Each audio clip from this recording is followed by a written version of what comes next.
Hello, my name is Rick Ferrin, and welcome all of you in YouTube video land. I want you to kick back tonight. I want you to go out to the refrigerator and get a cold drink, make yourself some popcorn, and sit down and relax and watch this video, because I want you to know I'm just not the protest man. I've been getting a lot of comments coming through this YouTube channel, but I want you to know exactly who I am, what I am doing, and where I came from.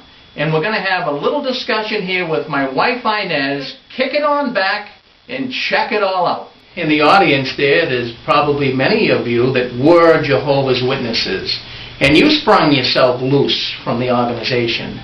And maybe many of you have been it for many years, and maybe some for just a few years. My wife and I have been in the organization. We're out of it now, but we were in the organization for 50 years. As a matter of fact, I grew up, you could say, as a Jehovah's Witness. My mother and all of the relatives on her side of the family are Jehovah's Witnesses, even till this day. And the interesting thing is, my father, he never really got attracted to the world of the Jehovah's Witnesses. So I grew up in a divided household, you could say. My mother was so-called in the truth, and my father wasn't. And it was kind of awkward, but it was kind of good, because I was able to do a few things that strict witness families wouldn't allow their witness children to do. My mother didn't like me going to the school dance, for example, but my father really didn't have a problem with it. But in school, in high school, I met Inez, and I was 16 years old at the time. And the problem was, and I knew it would be a really big problem, because she wasn't a Jehovah's Witness, but I started to really like her, and it was very, very awkward, because how could I introduce a young woman to my mother, who was a strict witness? How could I introduce a woman that wasn't a witness? So I had to really toil with that, then finally got enough courage up to go and tell my mother that I met a girl in school that I really did like. And my mother's first suggestion was, well, do you think she'll study the Bible? Does she have a knowledge of God? Will she like to learn about Jehovah? And I'm sure many of you growing up in witness families might have encountered a similar thing. Those are the questions that were asked to you.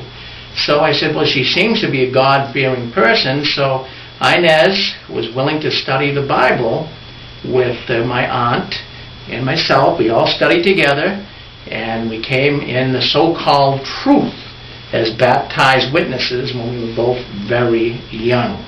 Well, as Rick said, he had talked to his mother and told her that he met a girl in school, and she was a little concerned because she wanted to know if I wanted to know anything about God. Well, I was raised in a household with God-fearing parents. My father was Catholic, my mother was Protestant, but they really weren't practicing their religions. But when I was a little girl, wherever we lived, my mother would send us to church. My sister and I came from a large family of 6 children, and I was the youngest. And I went to church one day when I was a little girl, and we were given a Bible, and it was a King James Bible. And I walked home from church one day, and I went in the yard, and I had the Bible in my hands. It was a King James Bible. This is the NASB. I held it up in the sky, and I said, "Dear God, why did you give me a book I can't understand?" So I was a God-fearing person. So when Rick's mother found out that I liked him and he liked me, and she wanted to know if I wanted to learn about God, I was ripe for learning about God, because I had loved God all my life. So that's how easy it was to get studying with Jehovah's Witnesses. Well, Rick and I have been married almost 40 years. In fact, it'll be 40 years in October. We have 5 beautiful children and 9 grandchildren. And we raised our children also in Jehovah's Witnesses religion, because we thought that was the right thing to do. We thought that we were learning about God. We didn't realize at the time that it was a cult and how dangerous it was, and had we known that, we would have never had anything to do with it, and we're glad that we're out now. But we still love God. We have 2 children who are still Jehovah's Witnesses, 2 daughters and their husbands, and a grandson, and they don't speak to us any longer because we are no longer Jehovah's Witnesses. And I have to tell you, being a Jehovah's Witness is not an easy chore. When you witness, you don't realize it. But boy, I will tell you, and you know it as well, that you really are put into fast motion. We were a good Jehovah's Witness family, having 5 children, all of us going to the meetings regularly, attending all the assemblies. In fact, even in 1969, they had one of the largest assemblies in New York, and we only had 1 child at the time, and we went there. It was an 8-day assembly, and they would start at 9 o'clock in the morning and go till 9 o'clock at night. And I have to tell you, even as a Jehovah's Witness, I was so happy when that assembly was over. I got my little car and drove all the way back as fast as I could from New York to Boston, and I was glad that was over because it was really a chore. And all I can really remember, it was hot, there were thunderstorms. I can remember some of the brothers carrying people off that were getting sick on stretchers. It was a terrible thing. But nonetheless, there was 120,000 people there, and they endured it because it was Jehovah's organization.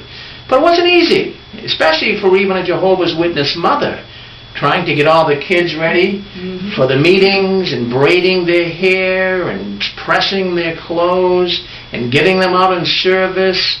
And Jehovah's Witnesses really do live a very busy life. You know, another thing too that makes it very difficult and even a hardship is writing talks as a Jehovah's Witness. For some it's very, very difficult, and it really does become burdensome. You know, you have a talk you have to give on a meeting night, and boy, all day long you're thinking about it, all week long you're thinking about it. It's very hard for the children too when they're young because they can't write their own talk, so you as a parent have to kind of write their talk. Especially my wife wrote a lot of my children's talks. But no matter what you do in the organization, you can never be doing enough. But we were trying to do enough so that we could live forever as a family, live together in paradise earth. But a strange thing took place. Our hope was always to live on earth, as the witnesses teach, in their paradise. But in 1989, I can remember my wife came to me one morning and said, "Rick, I want to go out to breakfast with you. I have something very important to tell you." Folks, I had no idea what my wife was going to tell me. I put her in the car. I thought maybe she's going to leave me. But I put her in the car, drove down to the restaurant. We had breakfast, and my wife said to me, "Rick, I have a very important thing to say." "Well, what is it, honey? What is it?" She says, "Rick, I have to tell you that I now have a hope of living in heaven." Wow, that's an interesting thought, I thought. It was an amazing thing. And at first I'm thinking, well, we were going to live together as a family on paradise earth.